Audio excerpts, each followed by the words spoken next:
پاتے ہیں آج کا ہمارا درخت نیم کا درخت ہے۔ یہ جو آپ دیکھ رہے ہیں یہ کچا نیم ہے، یعنی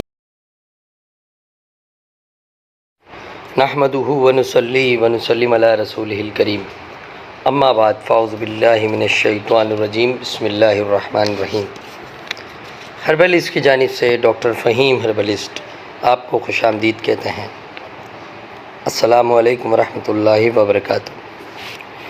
ناظرین، اس سے قبل کہ ہم جڑی بوٹی کے اپنے اصل ٹاپک کی طرف آتے ہیں، آج کا ہمارا درخت نیم کا درخت ہے۔ یہ جو آپ دیکھ رہے ہیں یہ کچا نیم ہے، یعنی کہ یہ چھوٹا نیم ہے۔ جو زیادہ پرانا نیم ہوتا ہے اس کی افادیت الگ ہوتی ہے، اور جو جوان نیم ہوتا ہے اس کی افادیت الگ ہوتی ہے۔ یہ نوجوان نیم کہلاتا ہے جو کچھ سالوں ہی کا ہوتا ہے۔ اب بات کرتے ہیں اس کے فائدے کی۔ اسی کے ساتھ ایک نسخہ لے لیں۔ نیم کا پھل، نیم کے پتے اور نیم کی چھال وغیرہ، اس کے پھول وغیرہ، یہ ساری چیزیں لے لیں۔ اگر نہ مل سکے تو محض اس کے پتے اور چھال ہی کافی ہیں۔ ان تمام اجزاء کو پانی میں ڈال دیں، مناسب وزن کے حساب سے پانی لے لیں، پانی تھوڑا زیادہ لے لیں اور رات بھر پانی میں بھگو لیں، اور صبح کو پانی ابال کر اس میں سے عرق حاصل کر لیں۔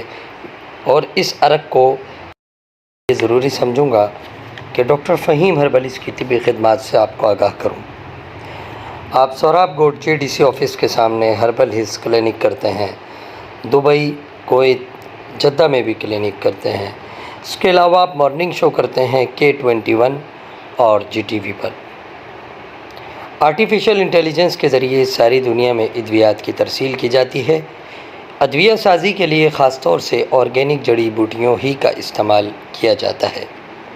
جناب ڈاکٹر فہیم صاحب کی حتی الامکان یہ کوشش ہوتی ہے کہ جڑی بوٹیاں زیادہ سے زیادہ تازہ بتازہ حالت ہی میں استعمال میں لائی جائیں اور صفائی ستھرائی کے خاص حالت سے گزرتی ہوئی پائے تکمیل کو پہنچے۔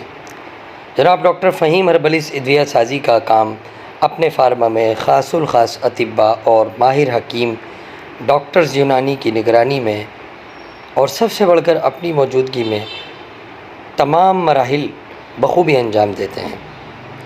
یہ ادویات آپ کو herbal-his.pk پر بڑی آسانی سے دستیاب ہو سکتی ہیں۔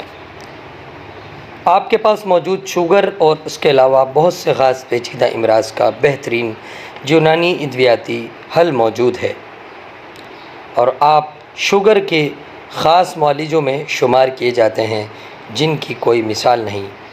ناظرین، ڈاکٹر فہیم ہربلسٹ کا ان ڈاکٹرز میں، ان حکمہ میں نام آتا ہے جو آج کل مشکل سے دیکھنے کو ملتے ہیں۔ یہ تھا جناب ڈاکٹر فہیم ہربلسٹ کا مختصر سا تعارف۔ اسی کے ساتھ ڈاکٹر فہیم کا تعارف ختم ہوتا ہے اور